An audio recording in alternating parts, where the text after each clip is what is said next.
Estamos en vivo.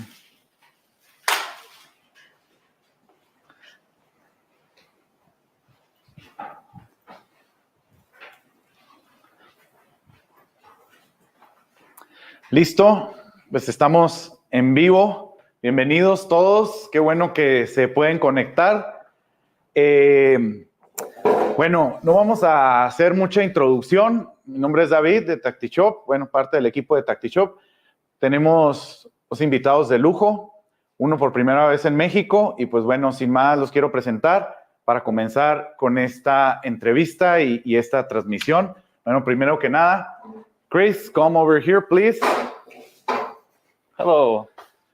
Tristan here. Yes, how are you, man? Good. Doing Good. great. Thank you for coming and very welcome to Mexico. Black, please. Bienvenido. Gracias, hermano. Let's roll. Pues antes que nada, darle la bienvenida a todos los que se van a conectar aquí con nosotros. Es un honor tener a Chris del equipo de Novritsch aquí con nosotros por primera vez en México. Vamos a hacerle algunas preguntas que tenemos preparadas para él y al final vamos a dar 5 minutitos para que ustedes le pregunten a Chris todas las dudas que tengan referente a la marca o su carrera como airsofter. So, welcome, Chris, and we're going to start with the easiest question, which is something that I'm sure a lot of players know, but not everybody knows. So, what first got you into playing airsoft, and what keeps you passionate about it to the point of creating what we know as today as Novritsch? Okay, to start, I think it's a very typical story of an airsofter. It's, every young boy likes toy guns. Anything that shoots is just exciting. So it was the same for me. So I started with a $5 whatever Springer pistol, right? My friends bought it. We started shooting each other with ski goggles on. Don't do this, like pro eye protection. We didn't know better. That's how we did it. Because I lived on the countryside, or I grew up on the countryside, we literally played around the house. Yeah, we just told the neighbors about it. We just played around the house. One guy then got an AEG, and then everyone else had to upgrade, right? And that's kind of how the journey started. And what was quite interesting here is that we didn't know that an airsoft community exists, actually. We saw these toys for shooting cans at home, right? And we felt like we invented the sport because we are shooting each other. But then we discovered the first game and we went to the actual community and we were just mind blown by how sophisticated the gear was because we were running around in joggers and ski goggles, right? So yeah, that's how it started. And what motivated you to the point where you started an airsoft brand? Well, I did videos and people always ask me, what did you do to a sniper rifle? Like, why is it shooting so well? And there was a bunch of parts inside and was a combination of, filing this and that and gluing some stuff together and putting it inside. And I was kind of tired of instructing people how to do that. And because so many people asked, I just really saw, man, people wanted to get into airsoft sniping. There's just no easy way. It's such a barrier to do it, which is why I then flew to Taiwan back then and started, just visiting different companies, seeing who makes a good base model, what could we work off, what can we improve.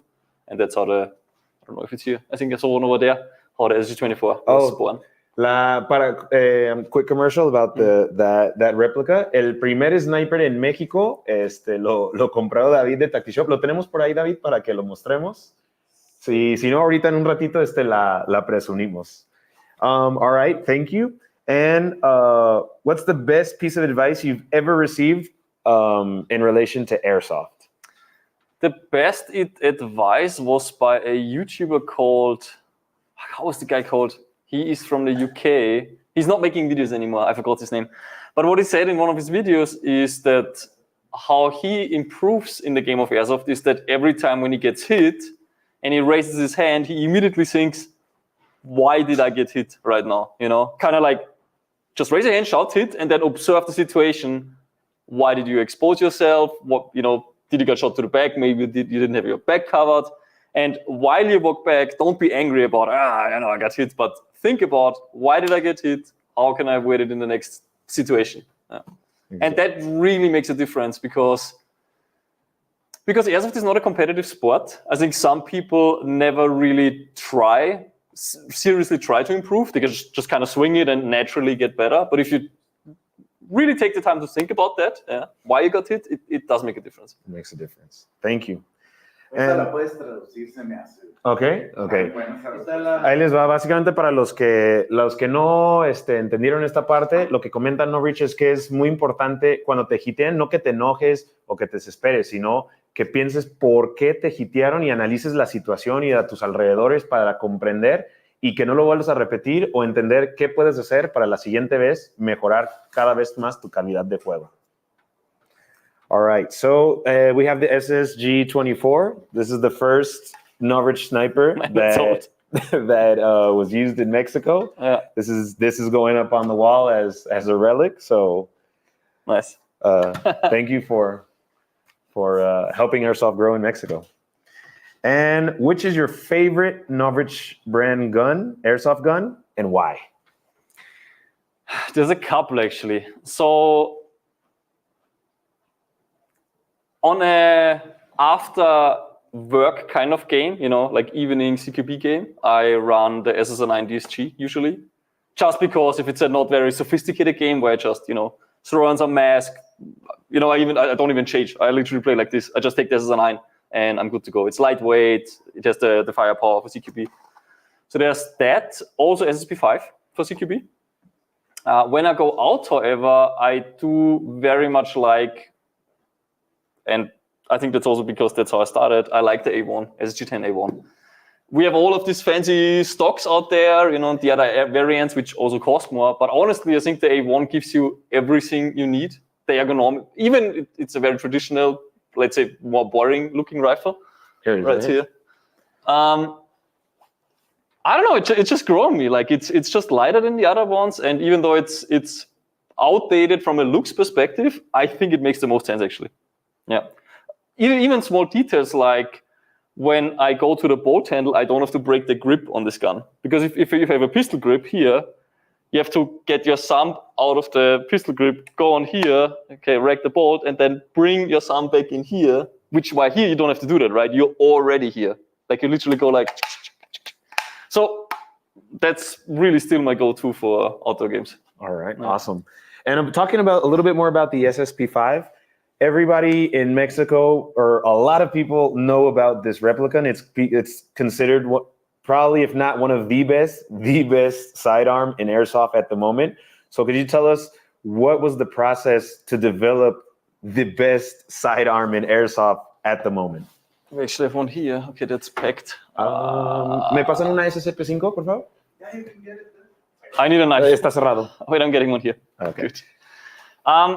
SSP5 was, there were multiple ideas. First of all, we wanted to make a pistol that you can use as a primary. So we needed it to shoot strong, hop heavy BBs, and have the option of optic mounting while not slowing the slide down, right? And that's a 6-inch. Shoots 1.5 joule, you can put a red dot on. Very gas efficient, and when it shoots, it doesn't move actually. Like the slide is so light, and that's why we wanted that you can shoot it super fast on semi, and you don't lose your aim, right? The way it came to life is we have a guy called Yen, and he is very much into very efficient high caliber builds. And there are already all kinds of options out there, 3D printed kits where you can get something similar to this. But it was always, buy Marui, buy this, kind of like what it was with sniper rifles. Buy Marui, buy the kit, install it yourself. It doesn't work. Okay, file here, put some lubrication here. And we wanted to just put it into a more sophisticated level where you get CNC aluminum parts and all of this. And that is what the SSP5 came out to be in the end. Awesome. Well, congratulations. In my personal opinion, as an airsoft player, it is by far the best sidearm in efficiency, in the way it feels, the way it sounds. So it's also the most expensive one. But you get what you pay for, right? Yeah. You get what you pay for. Yeah. So next question. What advice would you give beginners just starting in airsoft? The Mexican airsoft community is growing exponentially every year. Thanks to platforms like Novritsch that have videos, that have gameplays, that are pushing the airsoft as a sport. So what would you give advice to these new players that are incorporating into the sport? first of all, start with an AG. I think that's most important. Start with a well-supported platform that has spare parts available and that's popular. Like, just literally look what other people are using and get that exact thing. Yeah. Don't try to. That might sound bad in a way, but don't get an SSR 77, for example, as your first gun. Yeah. Get something really light, really cheap that just works, right? SSR 4 or many other polymer AR-15 AGs. There's many options in the market. That's for sure number one. Second is really try to connect to the community on your first game already, because airsoft is not an easy sport to get into, and you need people giving advice. Like what goggles work well, which red dot work well, why is my gun not feeding? All of these things, it's very hard to solve it by yourself if you're new in the sport. So just connecting to someone who knows what's up is definitely a good idea. Awesome. And talking about these new players, a lot of new players come into airsoft and they don't know what joules are, what FPFs are. Yeah. So, for example, to a lot of the community that's out there, this is an ongoing debate in Mexico about joule limits, especially referencing snipers. So, as an experienced player, what would your opinion or recommendations be about joule limits, BB weights, or using it to find the best combination for fun and doing long-range hits, but also without sacrificing safety? That's a very, very tricky one, and I think I have a very unpopular opinion on this. If I would make a new country, and I start airsoft from zero, I would actually put, I think for automatic guns, I would go as low as 0.7 joules. And again, that's very unpopular, but I'm still saying it. I would go 0.7 joules for automatic guns. I would go 1 joule for semi-automatic and 1.5 for sniper rifles. And I know people are going to say now, what the fuck? Like, why are we not going 5 joules and like 2 joules for my range? But the reality is that we airsofters got so desensitized to pain, actually. Like, when I get hit by BB, I almost don't feel it anymore, right? But you shoot someone new with a BB gun, they're like, motherfucker, like, what? Like, no way that I'm going to go to the field, right? And I was actually playing in Canada the other day, and it really reminded me again, because it was a CQB game with, I think no shot was further than 10 meters, and you're getting shot with 1.5 joules, right? And it's so unnecessary, because I tell you, with a 0.5 joule gun even, I can hit any single corner in this field without a BB drop edge that would put me in a disadvantage, right? So I feel like airsoft grew historically with kind of like plinking in mind in the backyard, and people always wanted more powerful, more powerful, more powerful. But if you really look at it and you say, okay, this should be a sport that many people can join, that I can bring my girlfriend, maybe my mom even, fuck, it's not going to work with these power levels, right? And again, for the sophisticated community, it's not an issue. We are used to the pain. But I really think it limits the growth of the sport. And this is also a controversial thing. Many people think that because airsoft is kind of niche, it's its own kind of neat thing. It's like this exclusive community. And I agree, it is. It is nice. But if it goes out to the masses, you get more fields, you get more sophisticated fields, you get more sophisticated games. It may becomes a recognized sport. All of these things would happen if it would grow. And I do think that high power limits are a massive limitation to the growth of airsoft. For example, in Mexico specifically, we've had a lot of comments about, I need a higher joule power level, because when I hit people, they don't call their hits. So I need a 220 spring to shoot at 600 FPS so that they don't cheat. So what would be your opinion? Or what would be the solution to sacrifice power level but grow the community in honesty, so that people would call their hits at, let's say, 0.7 joules? That's something that I thought about a lot, and I don't want to put this advertisement. Okay. That's not what I do. But the reason why we developed the clip cam is that exact reason. Yeah. Because I said, how could I?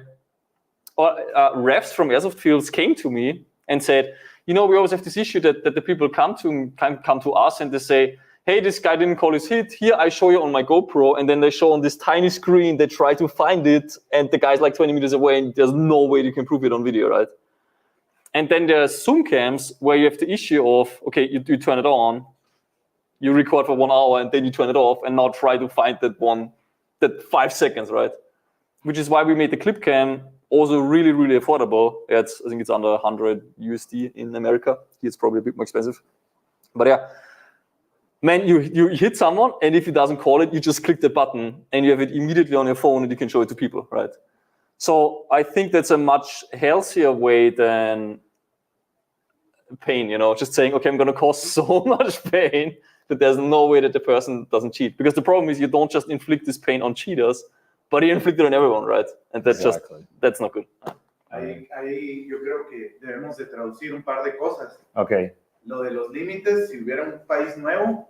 Okay. Y el tema de cómo lidiar con los trampas. Okay. Va, les paso ahora sí que una pequeña traducción que creemos que es importante en el tema de límite de joules. Si Novritsch hiciera un país desde cero, Chris de Novritsch, perdón, hiciera un país desde cero, ellos pondrían armas automáticas en 0.7 joules, armas semiautomáticas en 1 joule y armas como snipers de largo alcance en 1.5 joules, porque el factor del dolor limita mucho el deporte. A lo mejor el airsofter ya experimentado aguanta el golpe y dice, no hay ningún problema, pues ya estoy acostumbrado, pero limita a traer nuevos prospectos al deporte para que crezca, porque alguien que reciba un golpe de 2 joules, 2.8 joules y a 20 metros va a decir, no, pues ¿sabes qué? A lo mejor este deporte no me gusta, no me agrada que vengan a que me entierren una bibi. Entonces, él cree que entre menores niveles de joules y menos que lastimemos a la gente, mayor va a crecer el deporte. Y, por ejemplo, si él quisiera invitar a su mamá, a su abuelita, a su hermana, pues obviamente con esos niveles de joules, pues ni de broma los invitaría, ¿no? Y al final del día, entendemos que hay muchos jugadores que dicen, es que no cantan sus hits y si no les duele.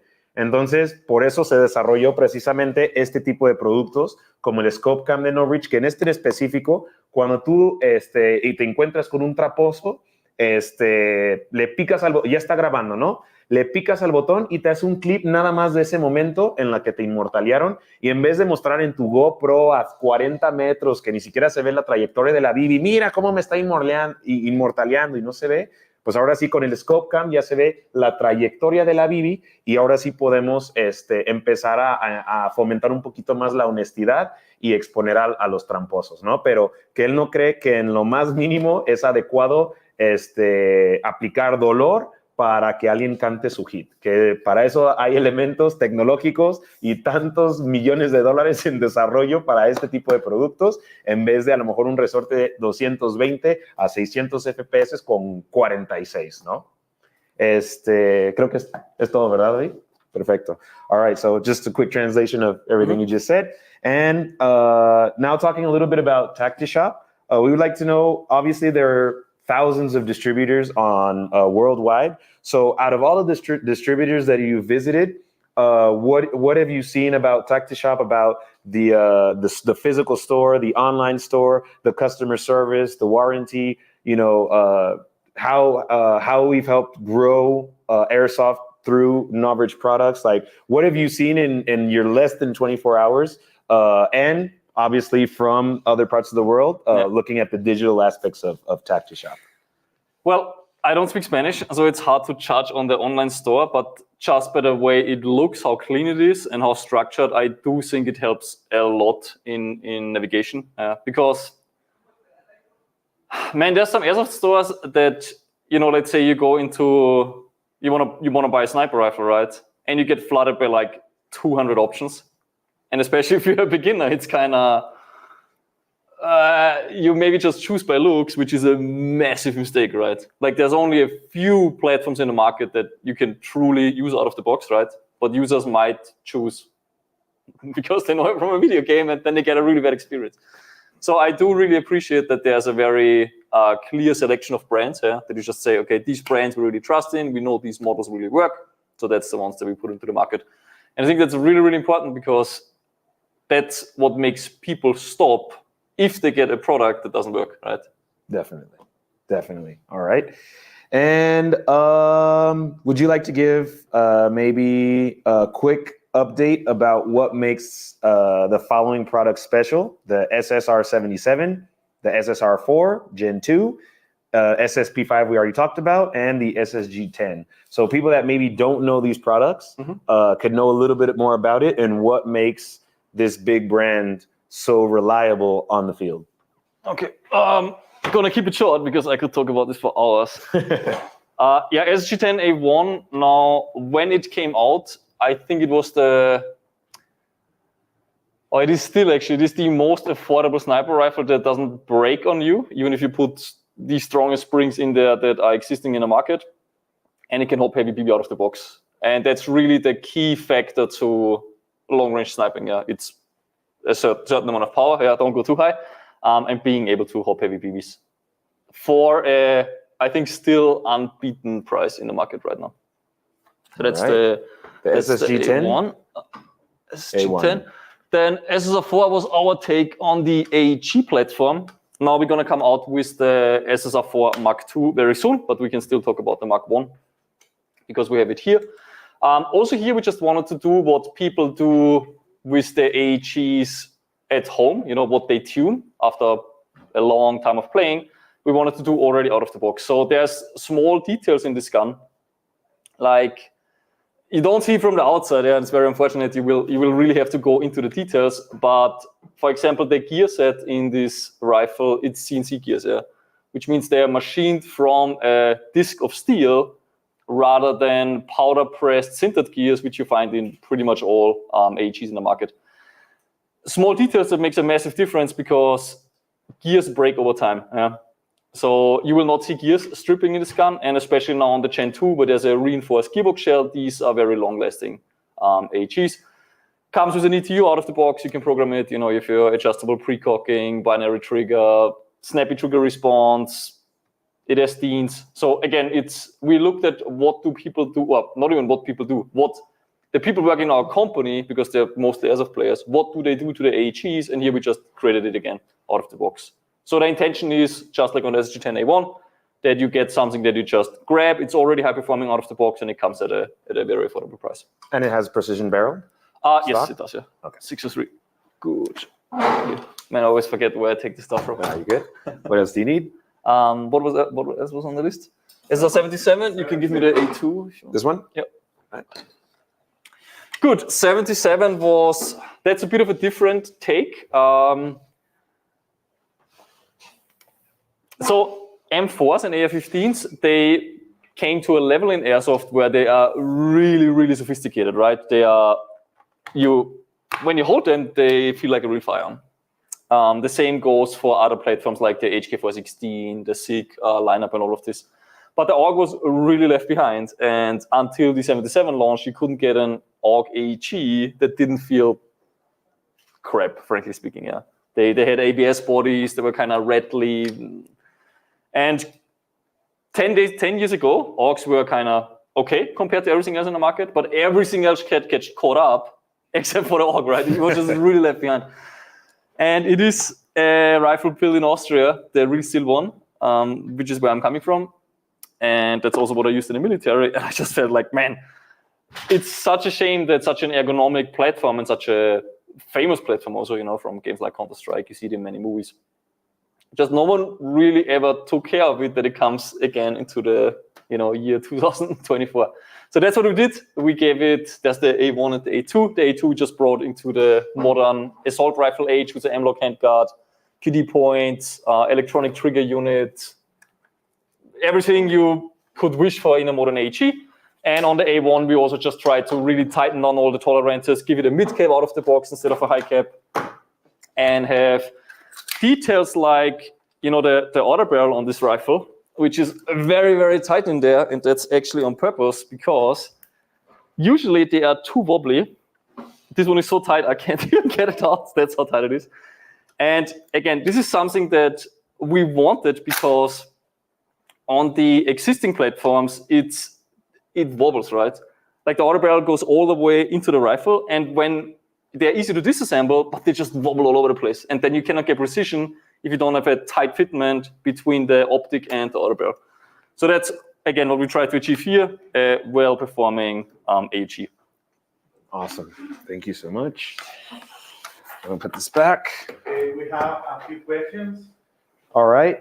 Before we go, okay, what can you shoot us the questions, the selected questions? Si quieres dímelo en español. Si habrá alguna máscara adicional a la tradicional que te proteja y esté menos bulky. Okay, so they're asking, is there currently in your product base or are it in development an iron face that is not bulky and annoying to use? It's one of the, I think, most underdeveloped aspects of our sport. I agree. And I would even say it's embarrassing at this point, because when I ask a friend to join me play airsoft, man, I have to give him these ridiculous mesh masks that it's like a cage on your face, right? It feels terrible. You can't aim with it. It's super scratchy. I'm used to it, and I've been running it for 10 years, so I stopped bothering, for me personally. But we are very aware of the issue, and we are developing it goes in production in a couple of weeks, actually. It's anti-fog dual lens goggles, first of all, and magnetically connect to it is a mesh in front and textile on the side, which means if you go into the safe zone, you can just rip off the magnets, but you still have your eyes protected, which I think is very important, because unfortunately, airsoft safe zones are very unsafe. Yeah. I think the safe zone in airsoft is the most unsafe place in airsoft zone, because people take off their goggles and people still have BBs in their barrels, they still have batteries connected.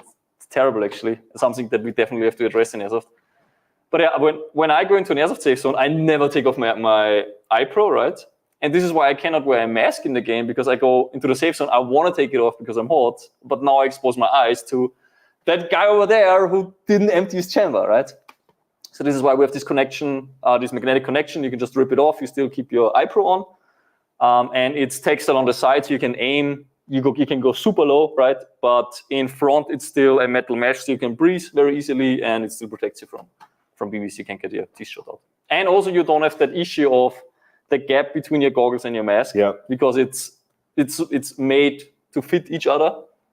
So you're protected from the goggles all the way down to your exactly. chin. And it's also it's based on the goggles that we advertise with our anti-fog unit, which means now it's this complete system of you're not fogging anymore and you have proper face protection. And that's now something that I can give to my friend who wants to play us for the first time, and it's not embarrassing anymore, because right now I think it still is. Is it in US already? No, it's going into production. It's going into production. Production usually takes 3 months. Shipping takes 2 months.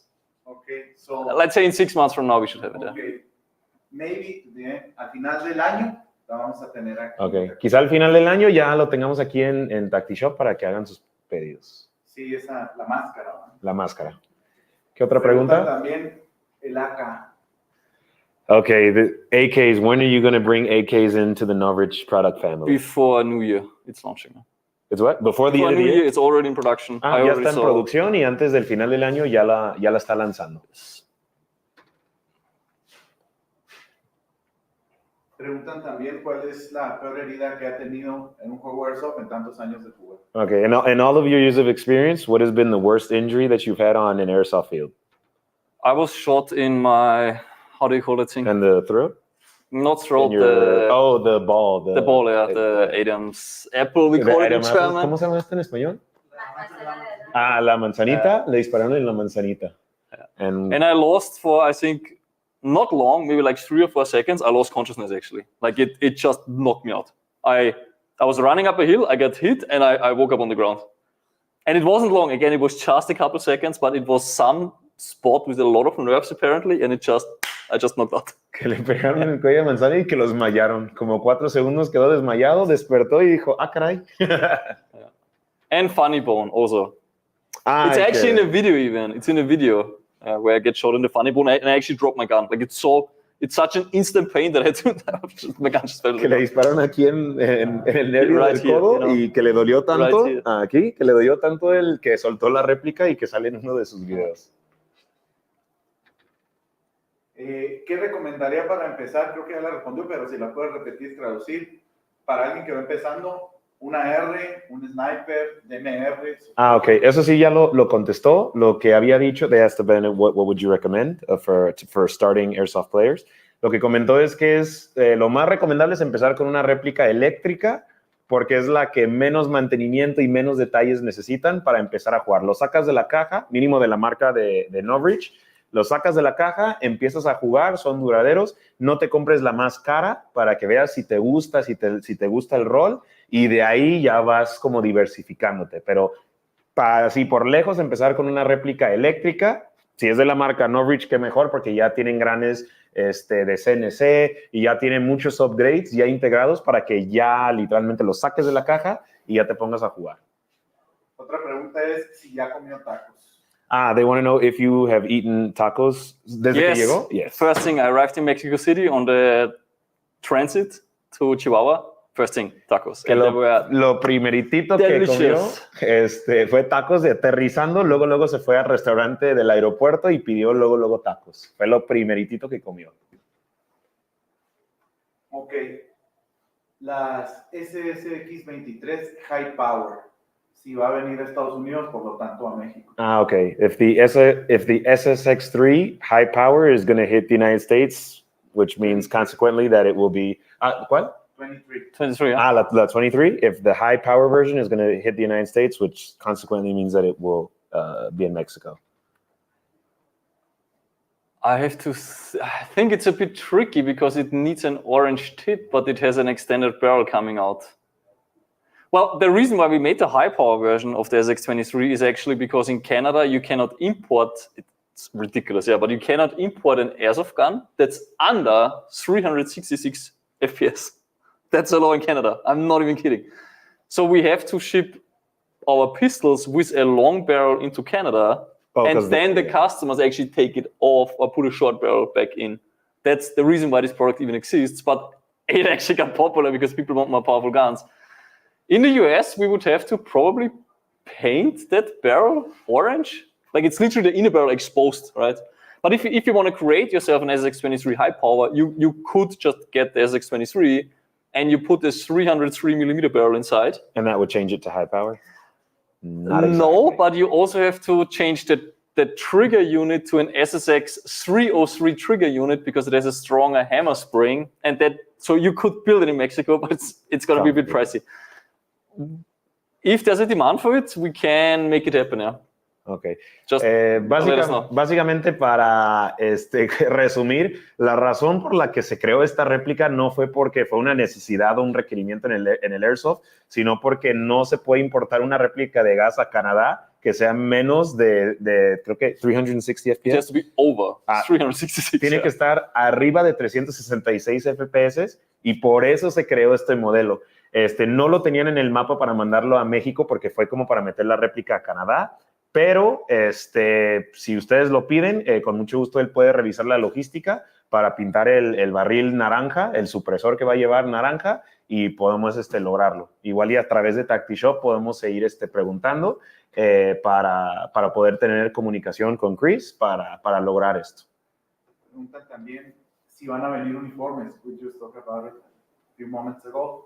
We will bring some uniforms. Mm-hmm. Okay. See, are there going to be basically uniforms in Mexico? I just talked to the guys from TACTISHOP, and yes, they're getting in uniforms. Okay. Sí, va a haber all kinds. ACP. I would recommend to get at least ACP. Yeah, so that would be multicam basically. And in Europe, Kreuzerte is highly popular. I'm not sure how well it works in the Mexican climate because it's more dry here. Probably multicam is the better camouflaging color. But yeah, you can give it a try. Maybe it works as well. Sí, a través de TACTISHOP vamos a traer ya uniformes, combat, pantalones y demás. Un par de preguntas más.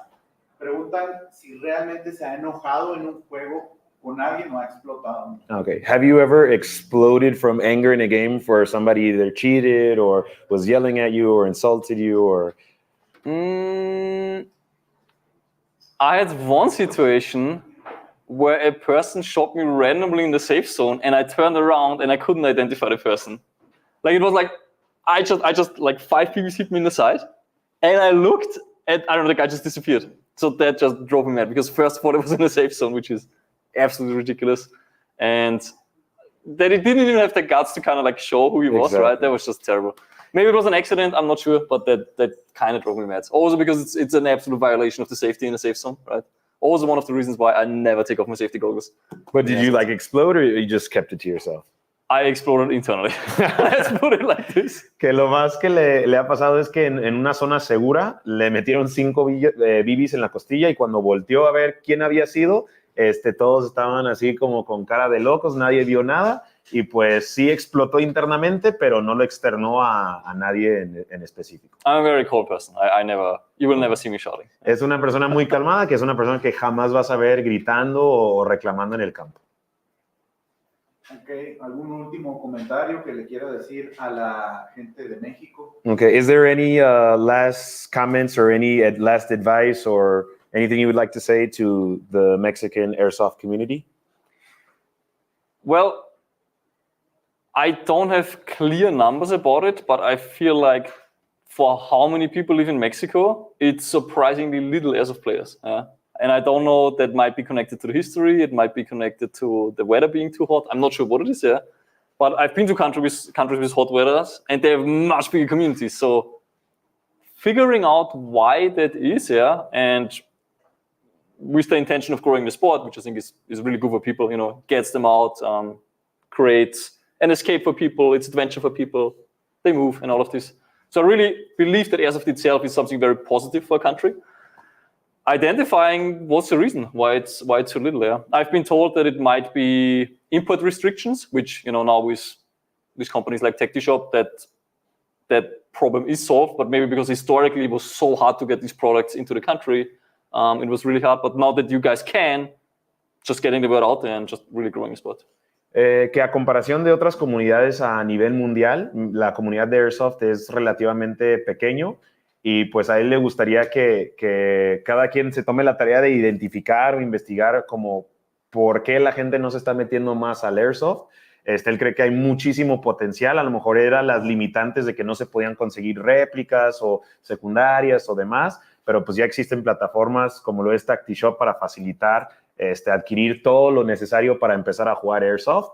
Y pues ahora sí que pues a invitar amigos, amigas, gente que le pudiera interesar para ahora sí que ayudar a crecer esta comunidad, porque sí a nivel mundial, la comunidad, a comparación de la cantidad de gente que somos en México, es muy pequeña la comunidad de Airsoft. Entonces, pues ahora sí que es nuestra responsabilidad, a la par con Chris y todo el equipo de Novritsch, pues ayudar a crecer esta comunidad para que cada vez haya más juegos y más dinámicas y pues que crezca esto.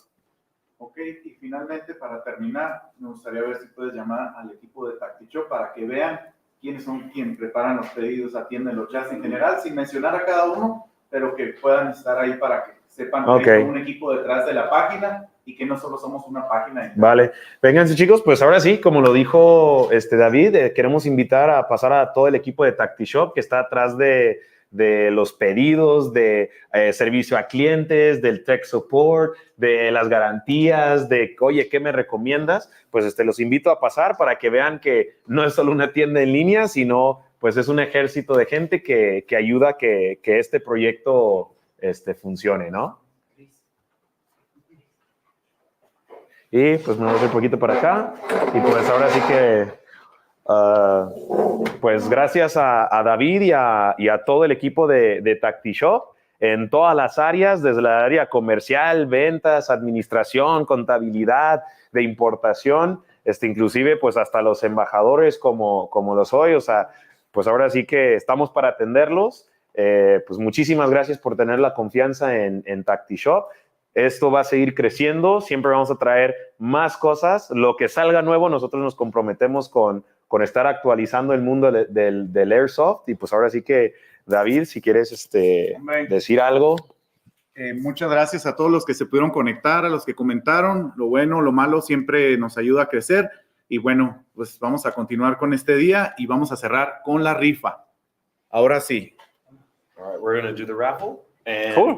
Vamos a sacar nada más uno, El que salga, ese es el ganador de una SSP2. Este es SSP5. Oh, wow. That's a sophisticated raffle system here. Nice. All right. So okay. It's close. We're going to spin it. No, but wait.